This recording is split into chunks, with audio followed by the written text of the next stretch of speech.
Au nom du Père et du Fils et du Saint-Esprit. Évangile de Jésus-Christ selon saint Matthieu.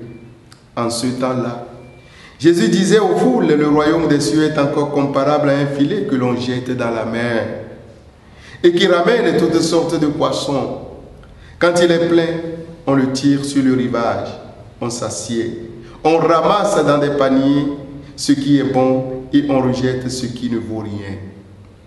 Ainsi, en sera-t-il à la fin du monde. Les anges sortiront pour séparer les méchants du milieu des justes et les jetteront dans la fournaise. Là, il y aura des pleurs et des grincements de dents. Avez-vous compris tout cela? Ils lui répondent, oui. Jésus ajouta, c'est pourquoi tout scribe devenu disciple du royaume des cieux est comparable à un maître de maison qui tire de son trésor du neuf et de l'ancien. Lorsque Jésus eut terminé ses paroles, il s'éloigna de là. Acclamons la parole de Dieu. Louange à toi, Seigneur Jésus. Bien-aimés de Dieu, frères et sœurs en Christ, si un trésor est trouvé une fois pour toutes, dans une certaine mesure, il peut constituer pour l'homme un malheur.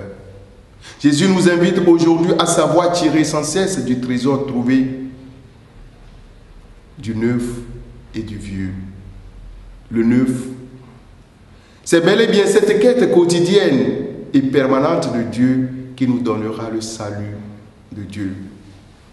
Dans la parabole du filet que nous venons d'entendre, nous avons vu l'évangéliste Matthieu mettre l'accent sur l'importance de ramasser tout ce qui a été pris, sans rien abandonner, sans rien rejeter pour l'instant.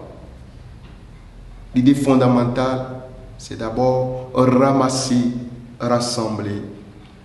Ceci pour dire que la mission de Jésus et de tout chrétien et tout disciple du Christ est d'ailleurs de rassembler. Le rassemblement ou l'unité, c'est la préoccupation majeure de l'évangéliste Matthieu. L'image du filet est à ce sujet très parlant. Et pour les gens de la mer ou les pêcheurs, le filet évoque le moyen qui leur permet de prendre assez de poissons. Si le filet attire tout à celui qui fait la pêche, les fruits comestibles, il est à noter qu'il capture aussi ce qui peut empoisonner la vie. Voilà pourquoi le tri se fait par la suite, et cela à tête reposée, calmement, avec précision. C'est de cela qu'il s'agit dans l'évangile de ce jour. Dans cette parabole, Matthieu nous présente un Christ qui rassemble tout le monde et qui invite les croyants à être les pêcheurs d'hommes, sans exception. Certes, le Fils de l'homme est venu rassembler pour nous sauver tous. Mais étant donné qu'il a des brebis qui intoxiquent la vie, qui empoisonnent la vie, qui sont nuisibles pour l'homme et pour le royaume de Dieu, le tri du dernier jour s'avère indispensable et incontournable. Et ce tri n'est réservé qu'aux fils de Dieu. Pour les travailleurs de la main, ce tri, ce geste demande beaucoup d'attention, de précision, de justice et de soin. Il s'agit d'un geste méticuleux pour y voir clair. Autrement, on pratiquerait l'injustice. On agirait sous l'émotion, sous sentiment. Cette démarche, ce tri est essentiel parce qu'il s'agit de l'homme. Et un homme, ça se soigne. On ne gère pas l'homme comme un animal. On ne traite pas l'homme comme une bête de somme. On ne regarde pas son vécu à la légère.